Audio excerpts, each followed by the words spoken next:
Hello बच्चों, let's read the question. The question says that theta is said to be well behaved if it lies in the interval close bracket 0 to pi by 2 close bracket. They are intelligent if they make domain of f plus g and g equal.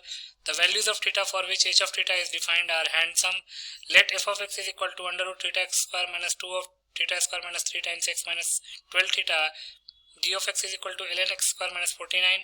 H of theta is equal to ln integral 0 to theta 4 cos square t dt minus theta square, where theta is in radians. Complete set of values of theta for which are well behaved, intelligent and handsome is. The options are open bracket 0 to pi by 2 close bracket 6 upon 7 to pi by 2 close bracket 3 upon 4 to pi by 2 close bracket and close bracket 3 upon 5 to pi by 2 close bracket. इस question में बोला गया है कि theta well behave तब कहलाएगा जब ये 0 से पाई बाई 2 क्लोज इंटरवल में लाई करेगा। इंटेलिजेंट तब कहलाएगा जब ये f प्लस जी और g के डोमेन को इक्वल कर देगा। और थीटा की वो वैल्यू जिसके लिए h ऑफ थीटा डिफाइंड है वो हैंडसम, उन थीटा की वैल्यूज के लिए हम बोल सकते हैं कि वो हैंडसम होगा। तो एफ ऑफ एक्स दे रखा है, जी ऑफ एक्स दे रखा है, एच ऑफ थीटा दे रखा है, तो हमको उन सारे complete set of values of theta निकालने हैं which are well behaved, intelligent and handsome. बहुत सिंपल सा क्वेश्चन है। पहले हम की कॉन्सेप्ट लिख लेते हैं। की कॉन्सेप्ट, तो domain of any function is the set of all those input values for which function is real and well defined। कहने का मतलब ये है कि x की वो सारी वैल्यूज या फिर इनपुट की वो सारी वैल्यूज जिसके लिए फंक्शन रियल और वेल डिफाइंड होगा उसको हम डोमेन कहते हैं। दूसरा, domain of log f of x base a is f of x should be strictly greater than 0, ये होना चाहिए।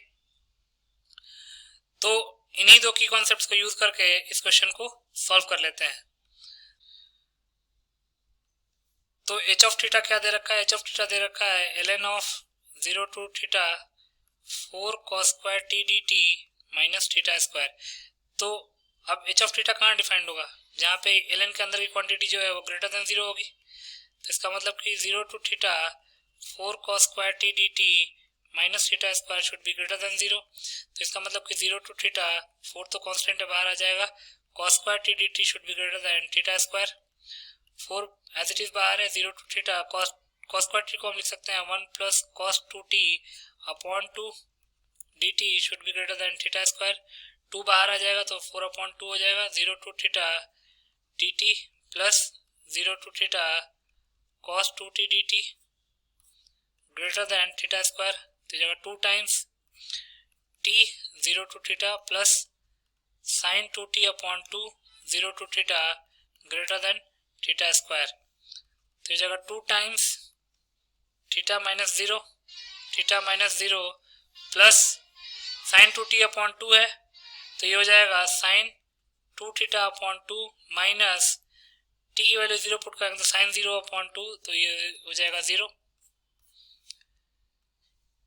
ग्रेटर देन थीटा स्क्वायर, तो जगह 2 times theta plus sign 2 theta upon 2 greater than theta square, तो जगह 2 theta plus sign 2 theta greater than theta square. तो sign 2 theta जो है वो थीटा स्क्वायर माइनस 2 थीटा से बड़ा होगा। अब ये इसको हम थीटा इंटू थीटा माइनस 2 लिख सकते हैं। तो साइन 2 थीटा का ग्राफ कैसा होगा? साइन 2 थीटा का अगर ग्राफ देखेंगे तो वो ट्रंकेटेड होगा, कॉन्ट्रैक्टेड होगा। उसका जो 0 है पहला वो पाई बाई 2 पे ही आ जाएगा, पाई बाई 2 पे। अब चूंकि हमको 0 से पाई बाई 2 में ही बात करनी है तो हम 0 से पाई बाई 2 का ही ग्राफ लेके चलते हैं। अब थीटा स्क्वायर माइनस 2 थीटा का ग्राफ बना सकते हैं। वो कैसा बनेगा? तो एक पैराबोला बनेगा जिसका रूट्स 0 और 2 आएंगे, 0 और 2। अब अगर आप ध्यान से देखेंगे तो ये जो साइन 2 थीटा का ग्राफ है वो 0 ओपन ब्रैकेट से पाई बाई 2 क्लोज ब्रैकेट तक हमेशा बड़ा है। थीटा इक्वल टू 0 पे तो 0 है, थीटा इक्वल टू 0 पे तो दोनों ही 0 है, मतलब इक्वल है। तो अगर साइन 2 थीटा को थीटा स्क्वायर माइनस 2 थीटा से बड़ा होना है तो इसके लिए हम कह सकते हैं कि theta will belong to open bracket 0 to pi by 2 close bracket. ये जो ग्राफ था ये थीटा स्क्वायर माइनस 2 थीटा का ग्राफ था, और जो ब्लू ग्राफ है ये साइन 2 थीटा का ग्राफ है। तो अगर आप ध्यान से देखेंगे तो साइन 2 थीटा का ग्राफ 0 से पाई बाई 2 में बड़ा है थीटा स्क्वायर माइनस 2 थीटा के ग्राफ से। 0 पे ओपन ब्रैकेट इसलिए क्योंकि 0 पे दोनों इक्वल है। तो इसका मतलब हम कह सकते हैं therefore theta is handsome in close bracket 0 not close bracket open bracket 0 to pi by 2 close bracket. अब f प्लस जी, अब क्वेश्चन में क्या दे रखा है? क्वेश्चन में दे रखा है कि they are intelligent if they make domain of f plus G and g equal. वो इंटेलिजेंट तब होंगे जब उनका f प्लस जी का डोमेन और g का डोमेन इक्वल होगा। तो पहले g का डोमेन निकालते हैं। तो g दे रखा है ln x स्क्वायर माइनस 49। अब ln के अंदर की जो भी क्वांटिटी है वो स्ट्रिक्टली ग्रेटर देन 0 होनी चाहिए। तो ये जगह x plus 7 into x minus 7 should be greater than 0। तो माइनस 7 और 7 दो रूट्स हैं, ग्रेटर देन 0 होना चाहिए। इसका मतलब कि minus infinity to minus 7 union 7 to infinity. ये तो g का डोमेन आ गया, डोमेन ऑफ g।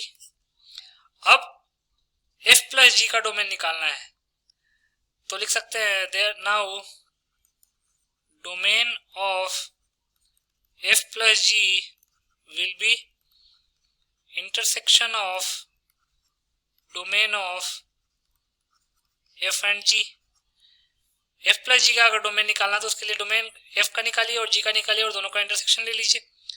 तो डोमेन ऑफ f निकालते हैं। डोमेन ऑफ f, क्वेश्चन में f ऑफ x क्या दे रखा है? क्वेश्चन में अगर देखेंगे तो f ऑफ x ये है, ये अंडर रूट के अंदर की क्वांटिटी ग्रेटर देन 0 होनी चाहिए। तो डोमेन के लिए theta x square minus 2 times theta square minus 3 times x minus 12 theta जो है वो ग्रेटर देन इक्वल टू 0 होना चाहिए। अब इसका डिस्क्रिमिनेंट निकालेंगे। ये क्वाड्रेटिक पॉलिनोमियल है तो डिस्क्रिमिनेंट क्या हो जाएगा? बी स्क्वायर माइनस 4ac, तो जगह 2 times theta square minus 3 whole square minus 4 into theta into minus 12 theta. तो सिंप्लीफाई करते हैं, जब 4 times theta square minus 3 whole square minus not minus plus 48 theta square, तो ये हो जाएगा theta to the power 4 plus 9 minus 6 theta square plus 48 theta square, तो ये हो जाएगा 4 theta to the power 4 plus 36 minus 24 theta square plus 48 theta square, तो ये हो जाएगा 4 theta square plus 36 plus 24 theta square. तो डिस्क्रिमिनेंट क्या आ जाएगा हमारे पास? 4 times theta square plus 9 plus 6 theta square होगा, और theta square plus 9 plus 6 theta square को हम theta square plus 3 whole square लिख सकते हैं। तो लिख सकते हैं therefore discriminant is equal to 4 times theta square plus 3 whole square. अब डिस्क्रिमिनेंट आ गया है तो हम इसके रूट्स निकाल सकते हैं। Theta x square minus 2 times theta square minus 3 times x minus 12 theta is equal to 0 के रूट्स क्या क्या हो जाएंगे? X is equal to minus b that is 2 times theta square minus 3 plus minus b square minus 4ac। तो discriminant तो हमने निकाल रखा है 4 times theta square plus 3 whole square, theta square plus 3 whole square का अंडर रूट अपॉन 2a, तो 2 theta हो जाएगा। ये जगह 2 theta square minus 6 plus minus 2 theta square plus 3 whole upon 2 theta, तो जगह 2 theta square minus 6 plus minus 2 theta square plus 6 upon 2 theta. एक बार प्लस साइन लेके चलेंगे तो 4 थीटा स्क्वायर अपॉन 2 थीटा आएगा, और माइनस साइन लेके चलेंगे तो माइनस 6 माइनस 12 अपॉन 2 थीटा आएगा। तो अगर इसको सिंप्लीफाई करेंगे तो एक आ जाएगा 2 थीटा और एक आ जाएगा माइनस 6 अपॉन थीटा। तो यहाँ से x की वैल्यू आ गई 2 theta and minus 6 upon theta. तो डोमेन ऑफ f क्या आ जाएगा? Domain of f will be minus infinity x belongs to minus infinity to minus 6 upon theta union 2 theta to infinity. और डोमेन ऑफ g क्या आएगा? Domain of g will be x belongs to minus infinity to minus 7 union 7 to infinity, क्योंकि g का डोमेन हमने निकाला हुआ है पहले से ही। अब for domain of F plus G equal to domain of G, क्या करना पड़ेगा, क्वेश्चन में दे रखा है कि एफ प्लस जी का डोमेन जी के डोमेन के इक्वल होना चाहिए, तो उसके लिए माइनस सिक्स अपॉन थीटा तो पता नहीं है ना क्या है, तो अगर हम माइनस सिक्स अपॉन थीटा को ग्रेटर देन माइनस सेवन कर दें एंड टू थीटा को लेस देन सेवन कर दें, कहने का मतलब ये है कि अगर जो एफ का डोमेन है, अगर जी का डोमेन एफ के डोमेन का सुपरसेट हो जाएगा, तो इसका मतलब कि इंटरसेक्शन जो है वो जी का डोमेन ही आ जाएगा।